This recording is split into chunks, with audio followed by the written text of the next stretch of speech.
Hi, George here. The show you're about to watch was produced before the pandemic, which explains why no one's wearing a mask. Now, a lot of the places I visit are still in the process of reopening, but once things are safe and back to normal, I highly encourage you to check them out and support them. So with that said, enjoy the show. My name is George Igo, and throughout my entire life, my travel ambitions have always outweighed my bank account. But with some research, planning, and a little creativity, I find the best things to do in a city, all without spending more than $100. This is George Goes Everywhere.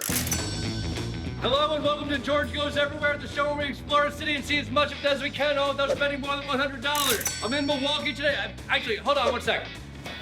Okay, sorry about that. There's this swing park under a bridge here and I had to give it a whirl. But anyway, like I was saying, I'm in Milwaukee today and I have 6 categories I want to hit. Food, drink, history, culture, one that's kind of a drink history hybrid, and then another one that's just good old-fashioned fun. And I'm pretty excited to see what Milwaukee has to offer. I mean, this is a place that has ladybugs crawling up the side of a building and a bronze statue of Fonzie. I have a tough time believing they don't know how to have a good time. Beer and cheese. That's what I think of when I think of Milwaukee, which is a compliment, by the way. Now, we'll get to the cheese. Believe me, we're gonna get to the cheese. But first things first. Now, I could get a beer basically anywhere, but I wanted to come here because they have an old school German drinking game called, let me see if I get this right, schlagen, that involves hammering a nail into a block of wood. And if I understand the rules correctly, the loser is supposed to buy the winner a beer. So truly, the stakes have never been higher.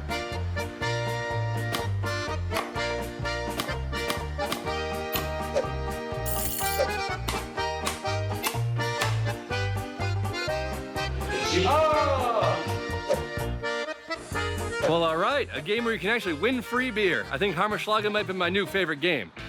So here's something I didn't know. Harley-Davidson is based here in Milwaukee. I guess that goes to show what I know about motorcycles, which is absolutely zero. So that's why I've come to the Harley-Davidson Museum, and who knows, by the end of this, maybe I'll be a Harley rider. I mean, probably not, but it could happen.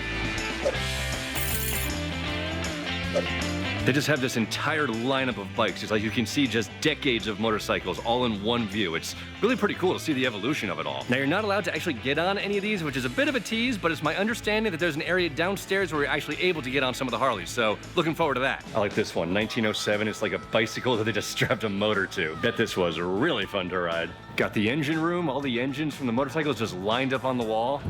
Oh, they make noise too. They got all the different fuel tanks from throughout the years. They're really bright, really colorful. It's pretty cool. They kind of look like candy. All right, here it is. The spot where we can actually hop on the Harleys. They weren't lying to me. Yeah. Ooh, this is comfy. It's like a really nice recliner. I feel like I could lie down while I rode this thing. This thing is a real beast. I mean, I don't know if I'm a Harley rider after being here, but I kind of get it. Some things don't really need a category because they're just good old-fashioned fun, and that's kind of what this is. Milwaukee's newest attraction, the National Bobblehead Hall of Fame and Museum.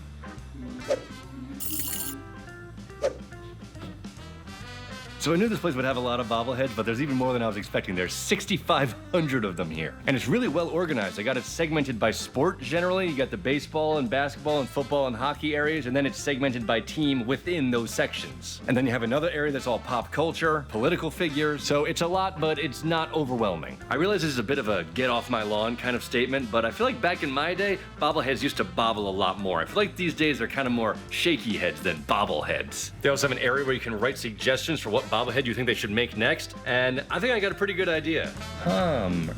Schlagen.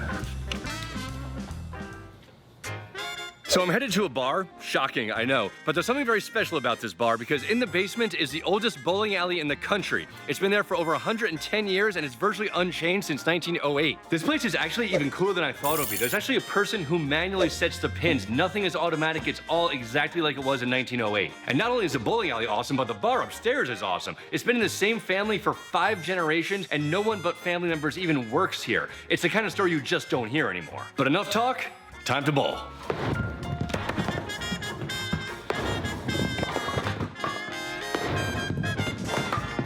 I haven't bowled in a while. I've had a couple of good rolls, but mostly it's been pretty bad. This next place is real simple. It's the Chutney Museum of yesteryear. It's thousands of everyday items from the 1910s through the 1940s. And this place is right up my alley because I'm kind of a sucker for old-timey stuff, which, side note, I'll try to limit the number of times I actually use the phrase old-timey, but no promises. So the way it's set up is that it's organized into different rooms. So you have like the newsstand here, but there's also the barber shop, the toy store, the grocery store, the bedroom, the kitchen, you get the idea. But my favorite room might be the barber shop here. Watch this. There's a secret room! This is their speakeasy, which is in the back room of their barbershop, which apparently used to be a thing. People would go in, get a haircut, then sneak in back and have a few drinks. Ooh, old-timey phone. I always wanted to try one of these. Hello? No one's answering. They got an old-timey soda shop here with some old-timey soda. I got the butterscotch root beer. Let's give it a try. Oh man, that is really good. Why don't they sell this anymore? Or maybe they do, I don't know. So this might be the most interesting room in the place. It's the old-timey pharmacy where they sell some interesting things, including opium, cocaine, and of course, heroin. For non-addictive relief from the coughs. I don't know about that one. They got an antique scale from 1910 here. What you do is you drop in a penny and it tells you how much you weigh. Supposedly it still works. Yeah, sadly that's about right. I shouldn't have done this. This is just depressing. Remember when I told you we'd get to the cheese? Well, we've arrived. See, anywhere you go in Milwaukee, you're bound to find fried cheese curds on the menu. And I've never had them, I'm sure they're great, but I'm looking for something a little bit fresher. And here's why. Because fresh cheese curds are often called squeaky cheese for the way they squeak when you bite into them. Something to do with the way the proteins in the cheese react to the enamel on your teeth. I don't understand the science of it, but it's definitely a thing. So to get some fresh cheese curds, I've come straight to the source, Clock Shadow Creamery, Milwaukee's only urban cheese factory. So what I'm gonna do is I'm gonna hold the microphone right up to my mouth so you can hear the squeakiness of it. Hopefully this is only a little gross.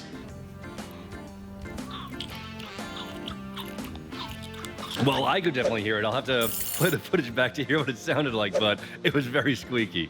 So I took a listen to that audio, and I think I owe you guys an apology. I mean, I thought that would only be a little gross, but that was moderately to very gross, so sorry about that. But we're not done with the cheese shenanigans yet, not by a long shot, because I've saved the best for last. Go to any Green Bay Packers game or really any Wisconsin sporting event, and you're bound to see people wearing giant foam hats in the shape of a cheese wedge. That is why I'm headed to the Cheesehead factory where they make those giant foam cheese hats. But it gets even better because when you take their tour, you actually get to make your own cheesehead. This is very exciting.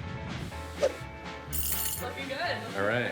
Got this really snazzy hat and apron. I feel like I work here, right? This is what the employees must wear. This place is beyond cool. They have all the custom items that they've made, just foam things everywhere. If you want some novelty foam items, this is the place to come. So as snazzy as this hat is, the time has come to make my own cheesehead, so we're gonna go into the manufacturing area right now. So the way it works is they pour the foam into a cup, and then they mix it with some reacting agent, and then they mix it all up, and they pour it into the mold. Then they put it under this trailer jack here that applies 1,500 pounds of pressure onto it. Then you wait 5 minutes, and after that, you got a brand new cheesehead. This next step that I'm going to tell you to do is a real thing. You need to hug it. I need to hug it? Yep, give it a good squeezy hug. Like, squeeze and hug it. Oh, can smell it. Oh, yeah. Can I replace this now? Oh, yeah. All right. Oh, yeah. This has seriously got to be the only place in the country, nay, the world, where wearing this on your head is not only acceptable, but actively encouraged. I mean, I'm getting approving looks from strangers on the street right now. And really, I don't want to brag, but I think it might be the best cheesehead ever made. I don't know, just an opinion. But it's so good, in fact, I think I got to share it with Milwaukee's favorite son.